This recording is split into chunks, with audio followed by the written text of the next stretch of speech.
I want to talk now about some of the language changes that take place in this legislation and some of the things that we've done in bringing this thing forward. And these will affect how the cases go. One of the major things that we did was we've used, instead of using shared parenting, we use equal legal and physical access throughout this bill. That corrects a major conflict with the 14th Amendment Equal Protections Clause, with custody being awarded 85% of the time to a woman. This will give men a chance to be involved with their children.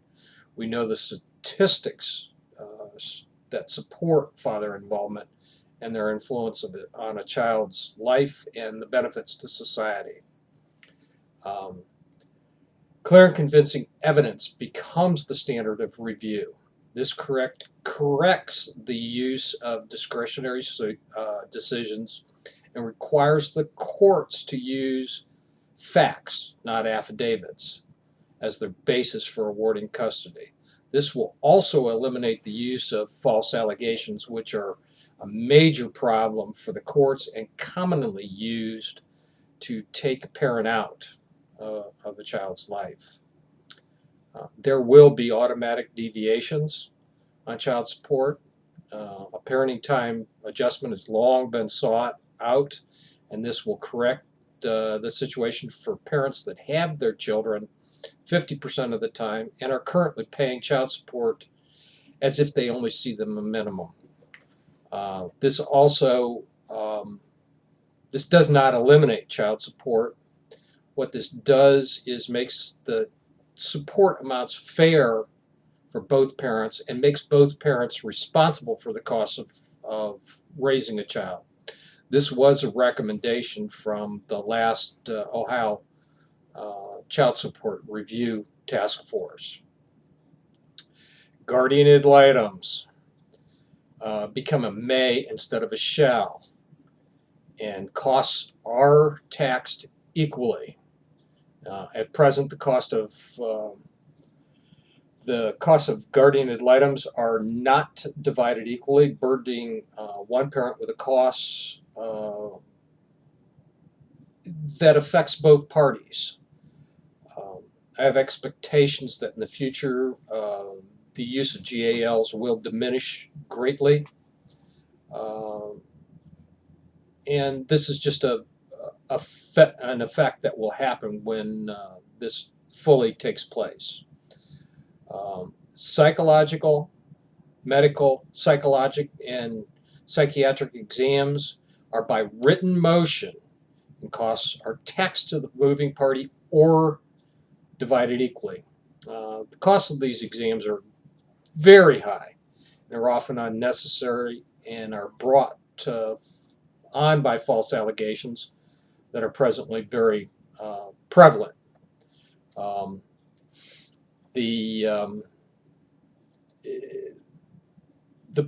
Often these are done now simply by verbal motion or suggestion, and they're done by attorneys just simply to drag these matters out further, often just to get a status quo established and continued.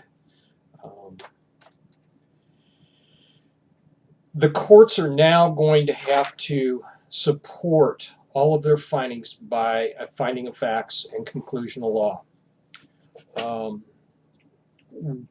particularly when they reject a plan. This will have a far-reaching effect that's going to be a major benefit for everybody. And it's going to make life easier if for some reason a case, as we move forward on this, has to go to the appellate court. The discretionary standard that's currently used in family law in Ohio really gives you only one method of challenging that decision, which is to base it on an abuse of discretion. And with these discretionary decisions being so vague, um, now they're going to have to do what they've been doing all along, but it's, codified that they're going to have to do this. Um, if here's one that very few have seen, and this is a new one that we're going to bring in, and that's if a court awards less than equal, they will have to set up a plan of action so that unsuitable parents can remove the unsuitability. I use the example that it's currently easier for an unfit parent to be reunited with their child than a fit parent that goes through a divorce. Um, this method is used in juvenile courts and in children's services cases all the time. It's going to be a first for the domestic relations court, but it will not be a burden on them because of the fact that we're working with a lot of blended courts now that are working on doing both these type of cases. It also gives a parent that has a problem a chance to correct the problem and get themselves back involved with the child. This will really help in the long run. I mean, obviously, we do not want an unfit parent involved with the child, but if that parent can remove those barriers, then we need to get them back involved with the child because of the benefits to the child.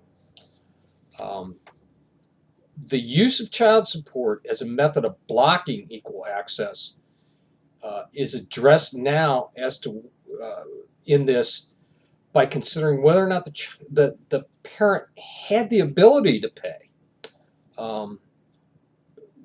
This is one that few know is within current law. Often we have parents that fall behind because of work issues or unreasonable orders. The unions pushed for child support and custody to be a separate issue because of layoffs and plant shutdowns, which are often mandatory. These often created a situation where a parent was unable to pay, and same goes for unreasonable orders, which causes a person to be in arrears. With these two issues supposed to be separate, why are we allowing it as a part of a custody determination? This one is common sense. The use of potential harm is removed. There's no more crystal balling by the courts. I don't have a crystal ball. Judges don't have a crystal ball. They don't know what's going to come in the future. I certainly don't. If I did, I'd go out today, buy a lottery ticket, and be done. That removal of this clause and procedure is part of the addition of clear and convincing evidence standard and supporting those decisions with fact. We're going to allow older orders to be revisited and changed once this is signed into law. We've had a lot of parents that should have been with their children. There was nothing wrong with them, but the discretionary standards that are there today have literally blocked them from access to their children and just made them a visitor. We can't continue with that. As a society, we're paying that price. Temporary orders have always been a problem because it establishes a status quo for these courts. No more. We're going to have to start our temporary order process, and we're going to with this bill, by making it equal from the very beginning. Um, unless you have clear and convincing evidence that the other parent is unfit, everything is going to start. That's a major protection, and it's necessary. We can't have status quo establishing the system. It just doesn't make sense. The other one, and this is the one that affects the never married parents. Putative fathers will stand on an equal basis with a mother in the allocation of rights.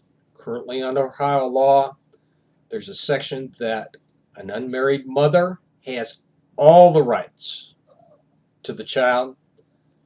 We can't have that. The increases in unmarried parents, numbers of unmarried parents, has gone up tremendously through the years. There are a lot of fine, never married parents, both fathers and mothers, that have been removed from their child's life. We've got to put an end to that. We've got to get everyone involved in their children's lives. That's the entire purpose of passing this legislation. Let's get this done. Even this out. Correct these societal defects and do this for the benefit of our children. My name is Ray Lautenschlager. Organization is National Organization for Parental Equality. You'll see a little blurb that'll give you our website, which is nopeohio.org, and I can be contacted through that at any time. Should you have any questions, please feel free to contact me. I'll gladly talk to you about this. It is an important issue. We do consider this to be the model for change for the entire country, and it is going to, I'm confident we're going to get it done this time. I thank you.